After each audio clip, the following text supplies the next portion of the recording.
Hello, everyone, and welcome. I'm Tanya with Little Hands Me Parenting Network, and you're watching Blessed Not Stressed. And I'm so excited to have Nina here from Freedom from Within, and I'm going to let Nina explore and share a bit more about herself and the topic on today's episode. Hi, everyone. Thanks so much for tuning in, and thank you, Tanya, for having me. Today I'm going to be talking about Reiki, and I'll tell you a little bit about myself before I begin. I'm a mother of four. I have a 10-year-old and a 6-year-old, a 4-year-old, and a 10-month-old who keep me very busy. And when I'm not with them, I'm running a business, Freedom from Within. So I teach yoga, I'm a Reiki master, and I'm also a birth doula. So today I'm going to chat about Reiki and what it is and some benefits. My practice works with all ages. You can do Reiki with babies, children, adults, older adults, and the benefits are all around very wonderful. So I'd like to chat with you a little bit about that and why it might be useful for you. So my education in Reiki, I have my Reiki level 1 and 2 with Linda Kimprick. She's from Evolve 1 and she's from Saskatoon.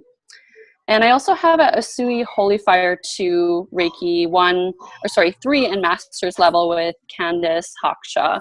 And she's from Ontario. Her business is Soaring Spirit. My recent levels are in New Earth Angel Reiki. That's with Andrea Kaler. And so that's level 1, 2, and 3. Okay. Can you explore a little bit about your new one? Sorry, what was the name of it? So it's New Earth Angel Reiki.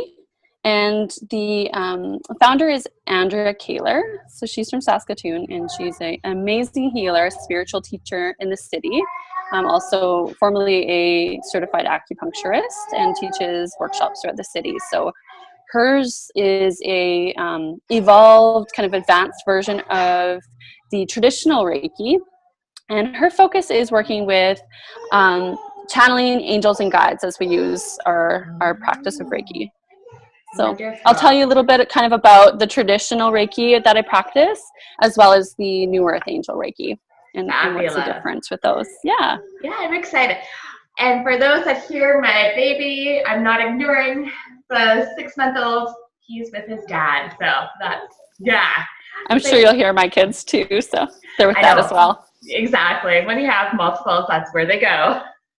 Okay, bless their soul, hey? I know, they're great. They're so great, yeah. Okay, so let's explore a bit about your practice and bringing in the angels and those kind of ideas.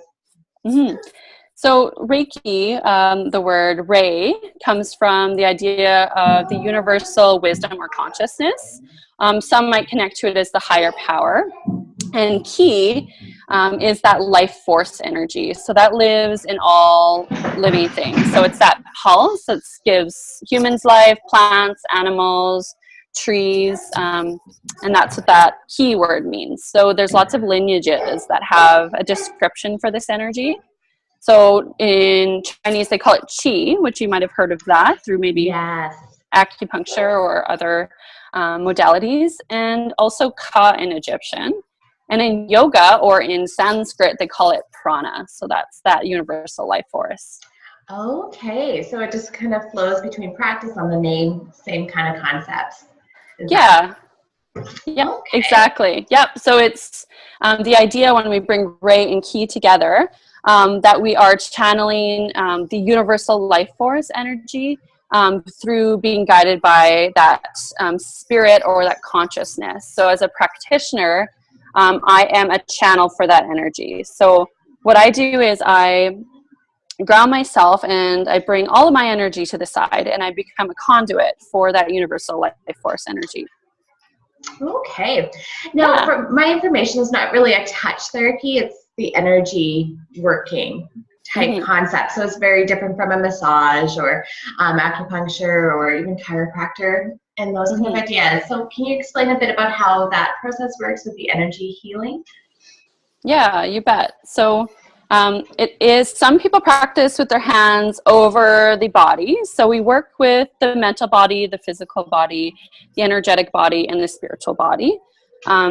And some will hover around the body and work in that auric field, which is the energy field around us, which consists of the chakras.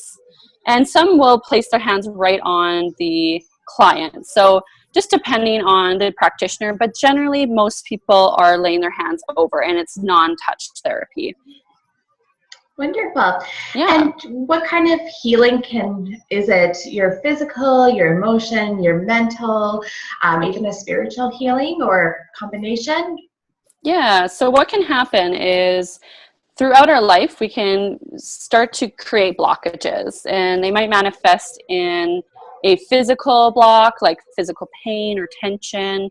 We might have emotional blocks and have anxiety or stress. We might have issues with sleeping, or all around like less joy and happiness.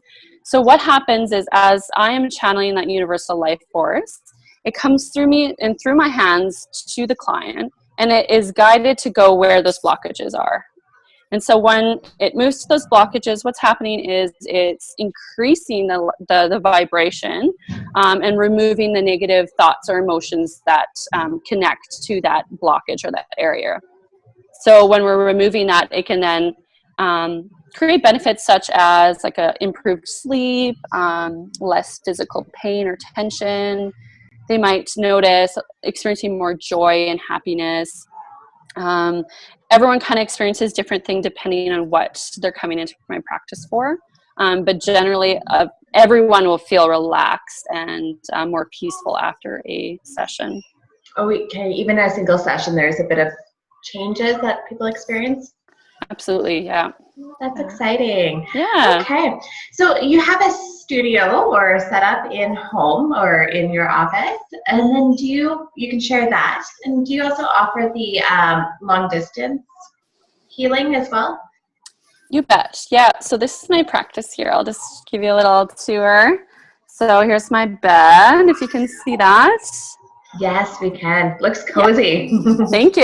Yeah, and I've got my setup here. I've got a collection of crystals that I work with.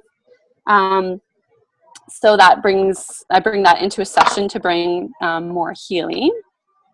There we go. Got we all set up again. And I also offer distance Reiki as well. I can work from anywhere as long as the client is set up somewhere to receive the Reiki. So they can be sitting down, they can be lying down. From time to time, I'll send just the intention of Reiki out to somebody as a blessing, of course, with their permission. But if there's a session that is not in person, then we'll have them lie down or sit down, and during the time that I send the Reiki to them. Okay, and it's the same concept, being that spiritual or energy, and then sending it to the person. Yeah, you bet. Yeah. Okay, wonderful. Do you do Reiki from basically from cradle to grave, or is there specific ages that work better, or? It can be done to anyone. My daughter just recently took Reiki for Kids class, so she's 6, and she learned all about how you can give Reiki to food before you eat it, so to raise the vibration and to set the intention that you will receive the food. It's going to help nourish you.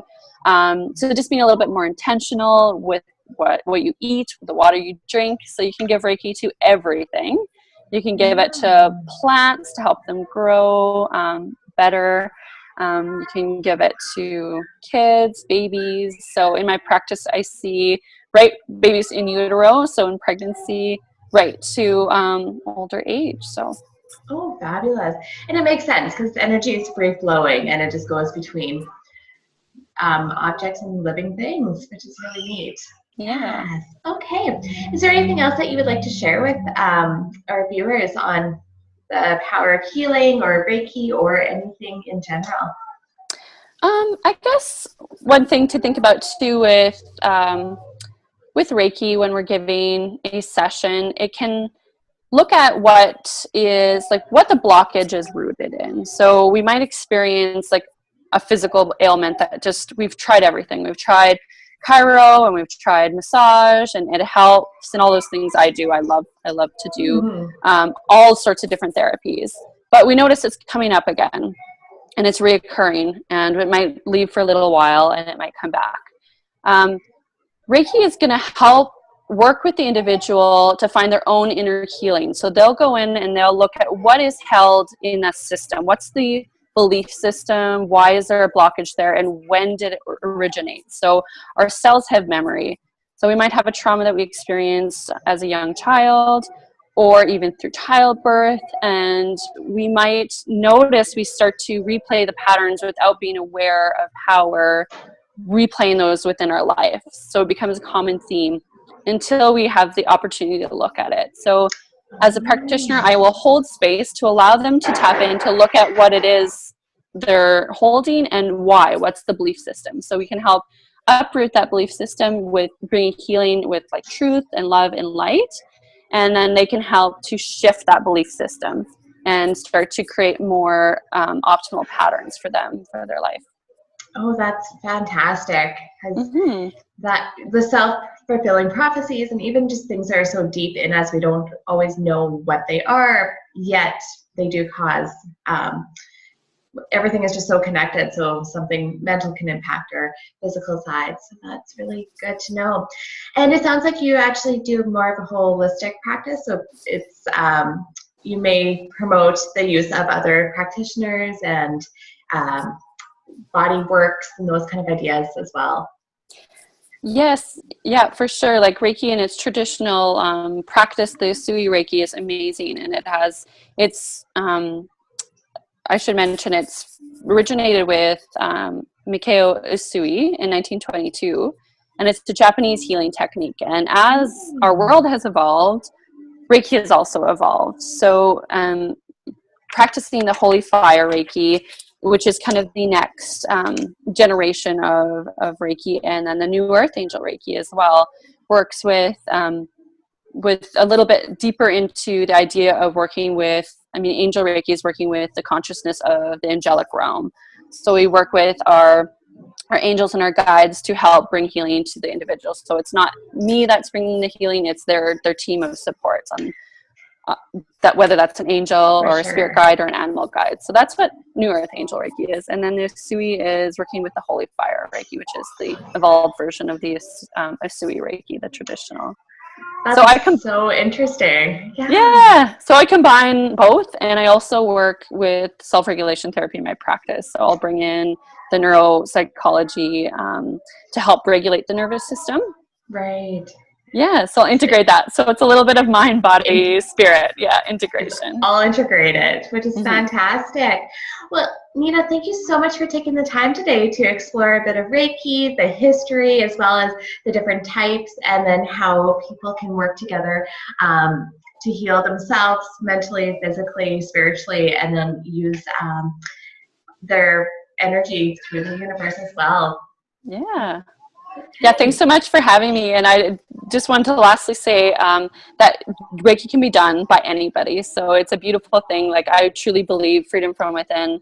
That's the name that comes from the idea that when we tap in and remove the barriers that we might have built up against our true self or authentic self, we can begin to find freedom. And so through our own inner exploration and healing, we can find that happiness. So we don't necessarily need other people, but we might go to practitioners to just help guide us, to get some tools to start to tap into that inner healing and wisdom. So yeah. Oh, it's so true. It's like you can be stuck on something and you're like, I need to heal myself and I don't know where, so I need to reach out and connect to be able to get that healing started. So that is fantastic. Yeah. And how can people find you? So you can find me on Facebook. My Facebook is Savaha, so Svaha with Nina. You can also find me online at saskatoonyoga.com. It's also at saskatoondoula.ca. So fantastic. Lots of ways to find you. Yeah. And definitely check out Nina is wonderful and just has this amazing air about her and this energy for her. So thank you so much for being with us today. Thank you, Tanya. I really appreciate being on your channel today and all the amazingness that you create in your online goodness. So thank you. Oh, well, thank you. All right.